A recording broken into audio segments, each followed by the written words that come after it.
இது எங்கள் வீட்டில் காய்ச்ச பலாப்பழம். இது வந்து பட்டோட்டி பக்கத்தில் ஆவணங்கிற ஊரில் உள்ள கன்று வாங்கினது. அங்கேருந்து எங்கள் ஆத்தா வாங்கிட்டு வந்து வச்சாங்க இந்த மரம். இந்த பழம் வந்து அவ்வளோ டேஸ்ட்டாக இருக்கும். இந்த பண்டோட்டிக்கு எப்படி பலாப்பழம் ஃபேமஸோ அதுமாரி ஆவணங்கிறதுங்கிற ஊர்லேயும் பலாப்பழம் மரம் வந்து ரொம்ப ஃபேமஸ். அந்த பழம் ரொம்ப இனிப்பாக டேஸ்ட்டாக இருக்கும்.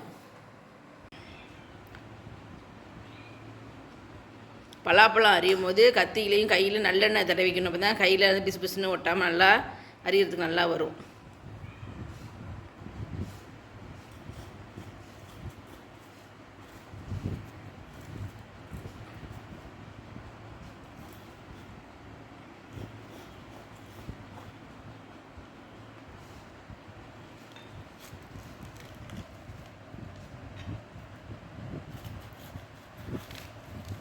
பலாப்பழத்தை பாருங்க எவ்வளோ சூப்பராக இருக்குன்னு. அவ்வளோ டேஸ்ட்டாக இருக்கும், செம்ம இனிப்பாக இருக்கும்.